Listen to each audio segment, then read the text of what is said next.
Have you noticed that many of our spelling bee champions are homeschooled Americans or of Indian or Asian descent? Most of our science and math scholars are from other cultures.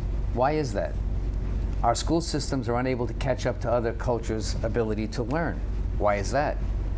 There are good reasons for this. Our public school system is 30th in excellence in the world, where 50 years ago we were first. The majority of college youth are unfamiliar with history and are non-participants in science and math and need remedial education just to pass basic college applications. A sad testimony of our public schools and our universities indeed. My guest is a homeschool parent and will help answer your questions and navigate the rising educational path known as homeschooling. Welcome, Jenifer Krauss. Hi, thank you. Okay, now this is going to be a fun topic for me. I'm glad that we had a chance to talk about it. I think it's an important topic. Yes. And we don't want to have other kids necessarily fall into the public school vacuum, right? Right. Which they often do. So introduce yourself a little bit with your kids. How old are your kids? And then we'll get to the other questions about it. My name is Jenifer Krauss. I have 6 children. We did not homeschool our 2 older children. They are 23 and 21. They did go through the public school system. And we have a 16-year-old daughter and then 11-year-old, 9-year-old, and 6-year-old boys. We decided to homeschool when my daughter had just entered 3rd grade. It was something that was in my family. My sister had always homeschooled. Even before she had children, she had known that she wanted to homeschool her children. And she actually had a child 2 years to the day after I had my daughter, and they grew up very close, and my daughter always asked to be homeschooled. And at that time, it was not something I had even considered. My 2 older boys were in school. I thought it was just the norm. I mean, just not something I could handle. I wasn't a very motivated student myself growing up, so I didn't think it was something that I could actually handle. And I just thought it's just what you did. You sent your children to school. That was your, that was your break, and either you can go out and work or have your time to yourself, and it wasn't even on my radar. As she entered, now my daughter was a good student. She was well liked. She didn't have problems. But as she entered 3rd grade, she just continuously asked to be homeschooled. She was in public school before. She was in public school up until the beginning of 3rd grade. She continued to ask, and we decided in October of that year to pull her out. And it was the best decision. We haven't looked back since. After her, we chose to homeschool all 3 of our other children. So our 3 youngest have been homeschooled their whole lives. From kindergarten right on up, and my daughter's now in 11th grade, and doing fantastic. The program that we use is wonderful. It's not something I would. I don't think I would ever choose to send my children to public school. What's the name of that program? Is it classical something? Classical Conversations. Classical Conversations. Okay. Yeah, I'll talk about that in a little while. It's an amazing program. All right. But yeah, homeschooling is not something we've ever looked back on. I mean, we were almost forced to put our oldest child into the public school system this year. Had to do with BOCES and the fact that the school district refuses to allow homeschool children to utilize their programs. So we actually did look into putting her into the public school because she really did want to go to BOCES this year. We did decide against it. And because of that, she is not allowed to attend BOCES. Yeah, that's a shame. And that is a shame. Yeah, that has to do with that whole tax thing. We'll get into that a little bit later too. Yes. But what about the curriculum and the methodology in classical conversations? What we use is, it's called Classical Conversations. It's a classical method of teaching. It goes back to people like Thomas Jefferson. It started with my husband and I both read a book called Thomas Jefferson Education. It's an amazing book. And it really gave a good insight into how things were done back in the day when there was a one-room schoolhouse and children were all taught together. They were taught the same curriculum, just at different levels. The older children would help the younger children. It was such a group dynamic, and it really encompassed what we call the trivium, which is what Classical Conversations and the classical method is about. It's about using the trivium to teach, and the trivium as long as that's really caught me by surprise there. But from a long time ago, those older kids can actually make be teachers themselves more or less as they get older and then more wiser. They can teach the younger kids in that same schoolroom you were talking about. Back in the day, the teachers who were actual public school teachers, by the time they were 16, they were teaching schools. I mean, in the 1800s, these school teachers were very, very young women. And those are the ones that did go to public school. Most of these from back in the day, they were taught at home by reading the classics.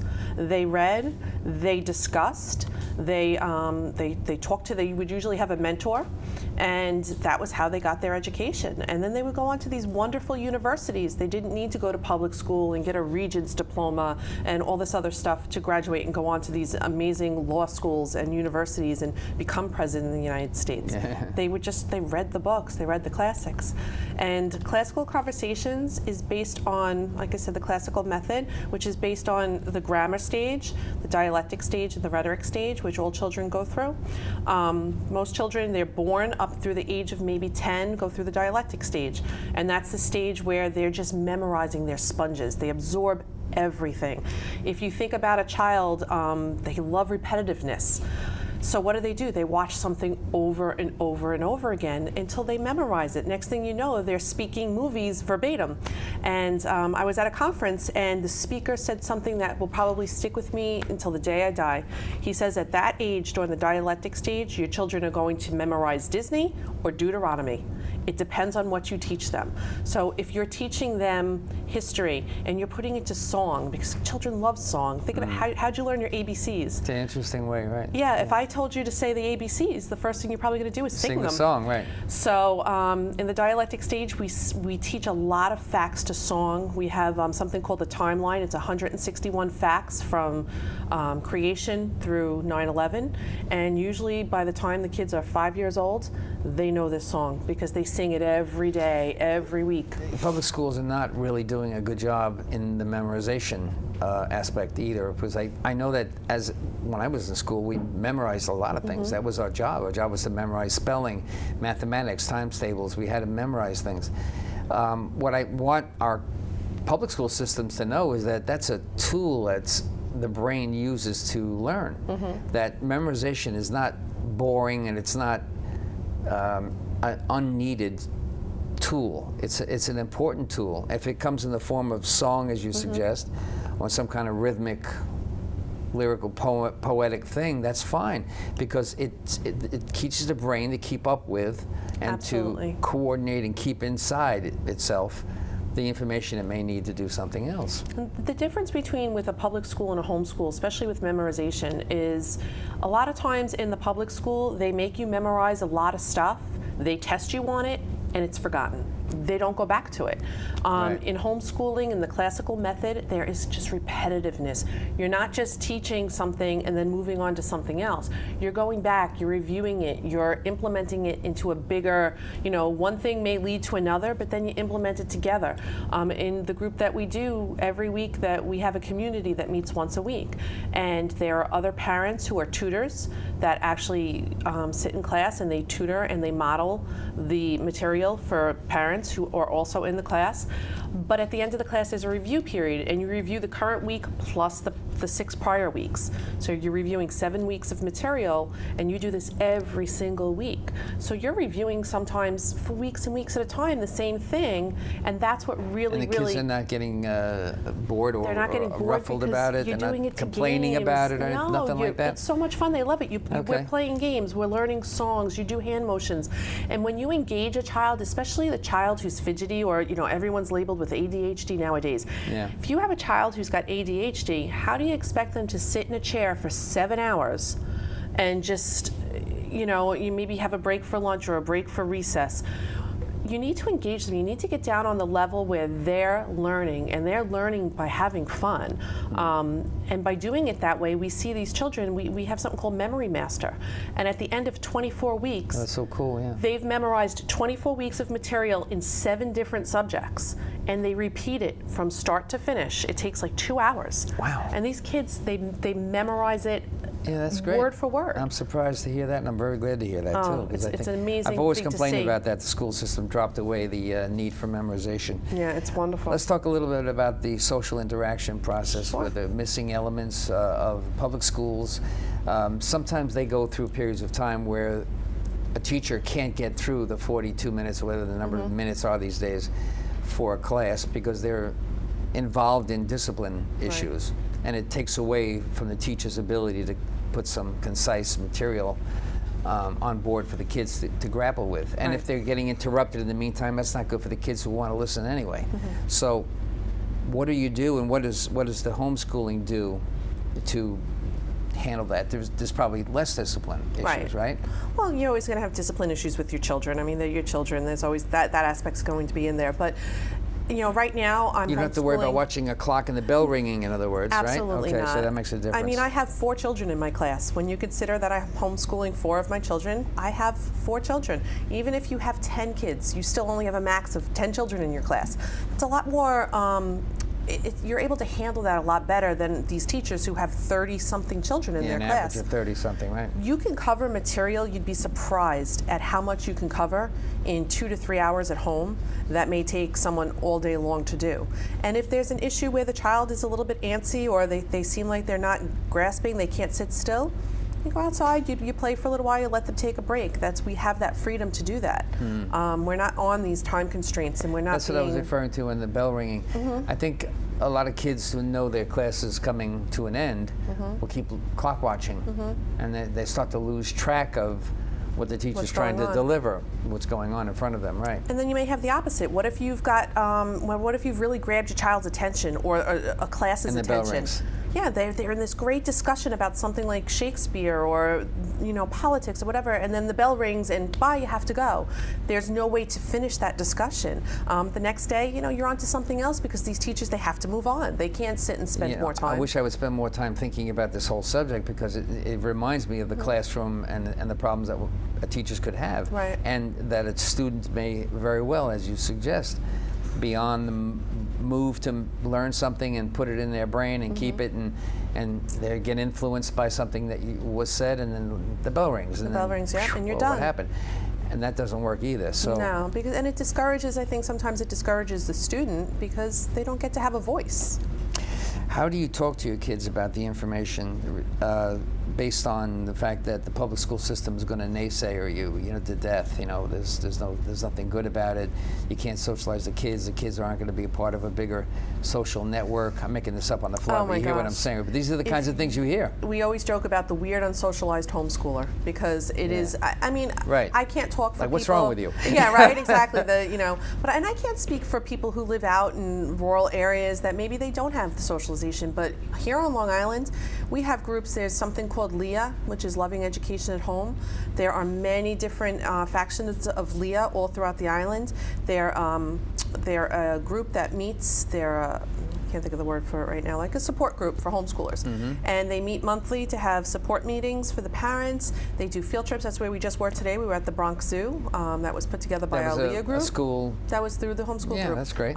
We have field trips. We have co-ops. There's so many things there. Plus, you have outside things. My children are involved in soccer. They're involved in drama. My daughter's in dance.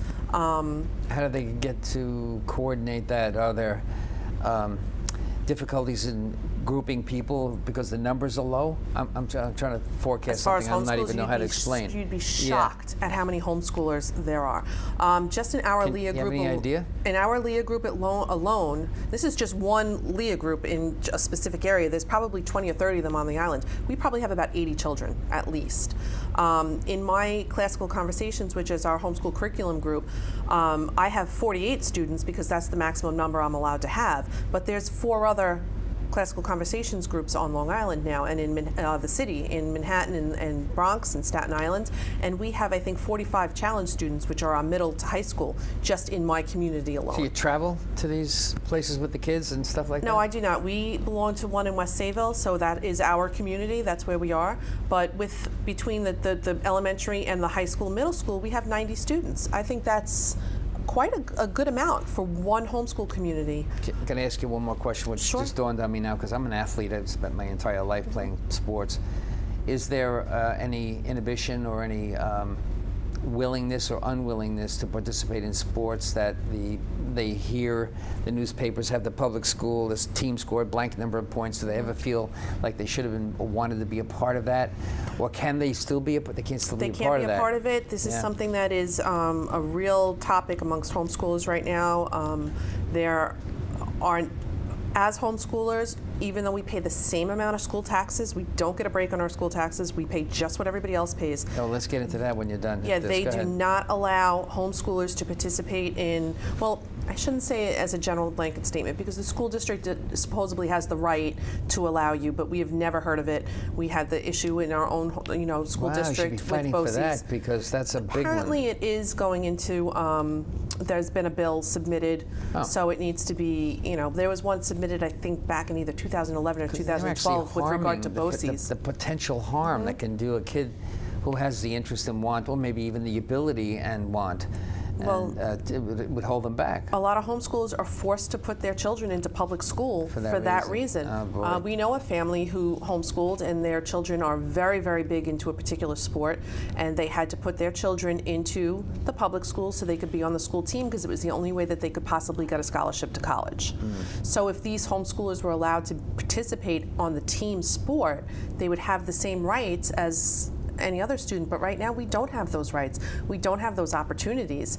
And yet you're paying the we taxes. pay the same amount of taxes, and What's I the deal feel, with that? That's an unfair situation. I believe it's unfair, and I feel that as a Christian homeschool family that we're discriminated against. That we're really the minority, and we lose out on a lot of benefit. Like I said, the benefit of doing something like going to BOCES, that could be a $12,000 education that anyone in the school district who's in the public school gets for free. Yeah, I put my kid in a private Catholic elementary and high school, and I had to pay the same Still taxes. have to pay, and you still have to pay the tuition. And I had to pay the tuition too. So it's tough things, things like that. The BOCES thing is a real big issue for me. It's something I wish I had. I wouldn't even know how to approach it or have the time to think about going after it to pass some sort of bill that will force New York State to pay the school district for a homeschooler Well, to as go soon to as you say BOCES. force, you're not talking about anything that's going to happen automatically, Exactly. but you can lead yourself to the water. Go for it. Don't let it drop. And you can get people, I go to politicians all the time and discuss issues. I'd be more than glad to go with you to help this happen because it's an I appreciate unfair. that. It really is an unfair. It's really unfair. I went through it too, so situation. it's not like I don't know anything about it. Yeah. Go back to, so let's finish up with the taxation issues. Broad-based error or problem in the system that won't allow you, even though you're paying into the system, to have all the programs available, in my opinion. So let's finish that off. You hire apparently other tutors to do certain subjects, right? Within our community, not me personally. Some people do, some homeschoolers do hire people to homeschool their children. This is just within our community, the Classical Conversations, which is, like I said, we meet once a week. It's a classical method of teaching. It's based on the classical model, Christian beliefs, and community. And what we do is we hire parents to come in and they will tutor the children. Now it's a parent and child program. So up to the age of 12 or 6th grade, from 4 years old to 12 years old, the child and parent are in class together. And the tutor models the material and the method of teaching for the parent so that the parent can now, they have 7 subjects that they go over. And then we do an art project and a science project every week. They do presentations where every child from the age of 4 up gets up and does a 3-minute presentation every week, which gets them used to speaking. Public speaking and stuff like it's that. fantastic. Yeah, that's great. And so these tutors, they model the material and the method for the parent. Now the parent can go home and teach that for the rest of the week with their child. It's an all-encompassing curriculum. That's great. And they could do it for all of their children, all ages. That really looks like you're putting the parent and the child in closer proximity to succeeding in education, to have it work for the family better, because you're actually right there. Right. You're actually a part of that whole thing. Yeah, and you can raise them with your beliefs, your morals, your worldview, not somebody else's. And that's a big thing for us. That was a big thing why we continue to homeschool. Sure. The last couple of minutes we have here, I want you to go through some of the things missing in the public school system is the absence of critical thinking. How does your system work in that regard? How would it help critical thinkers? So, like Other I said, than what you've said already, because you've led it already. But. Right. So, like I said, with the classical model, you have the trivium, which is the 3 principles, which is the dialectic stage, which we talked about before, where I said that's like the stage where you're memorizing and you're absorbing. Then there's the dialectic, grammar stage is the first Grammar stage. stage, yeah. Then the dialectic stage. And that's where you're actually, when the child starts to say, and this is usually around between 10 and 12 years old, and they start to say, oh, okay, like Napoleon, I learned about Napoleon and I learned about when he reigned and what he did, but who was he and why? And they start to get interest in it, and that's when they start to self-lead themselves. They engage, yeah. And they start to research, and they start to sort this information in their brain, and they're really hungry for why. So that's the dialectic stage. And then there's a rhetoric The stage? rhetoric stage is when you have gotten all this information and absorbed it, and now you have the knowledge and the ability to speak it or teach it to somebody else. And the way they do that in our program, it's the challenge programs. We have challenge A, B, 1, 2, 3, and 4. And those are the middle and high school programs. They do team debate, they do Lincoln Douglas debate, they do mock trial, they write papers, probably like a paper a week. And what this does is it leads them to, we try and teach them what to think, how to think, not what to think. Yeah, right, yeah. So in that stage, they're teaching them how to learn this material, how to research it, how to grab it, and now you're learning how to think and not just being told what to think. And then they're able to express that. And they self-lead the classes, most of them in those ages themselves. Jenifer, my biggest, probably my only major concern, other than actually I really can't say that, the taxation issue bothers the heck out of me. Yeah. But outside of that, a parent who hasn't been in the homeschooling program would consider, well, the social process, the socialization of the children might affect their decision to get into that. So how would you allay that fear in the last minute or two we have on the program? Yeah, even if you're not in a program like Classical Conversations, like I said, there are so many groups out there. There's LEA groups, there's other homeschool groups, there's church groups, there's sports, there's dance, there's, my kids are in drama. They're out more than they're home. Socialization is what you make of it.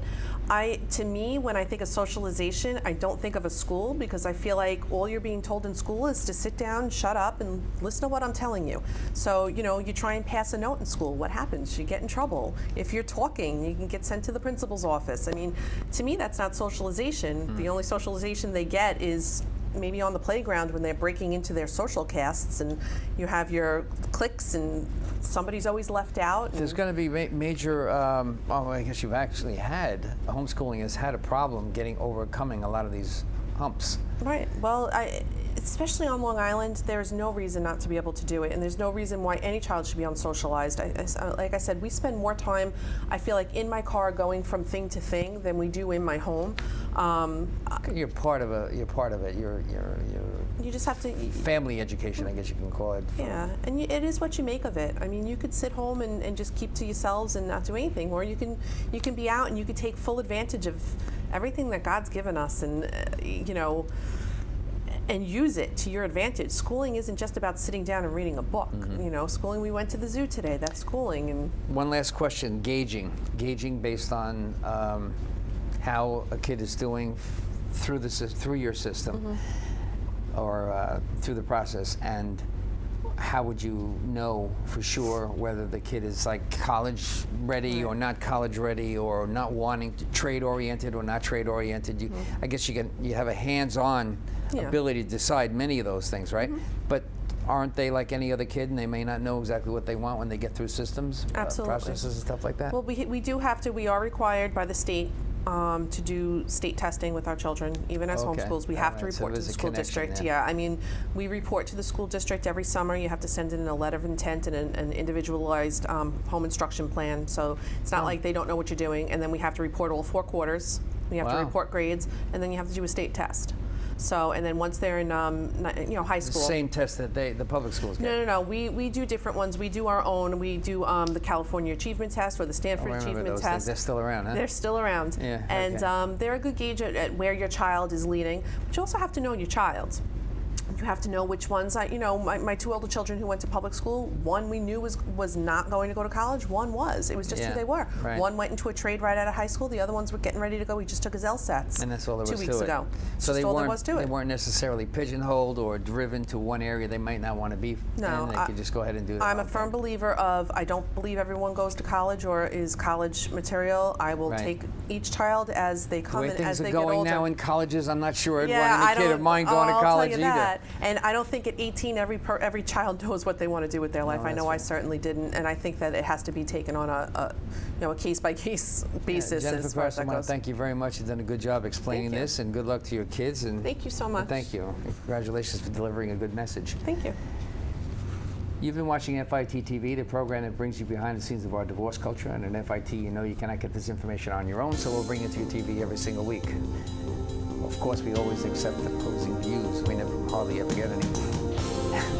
My name is Chris DiMaggio. Thank you for watching FIT TV, and we'll see you again next week.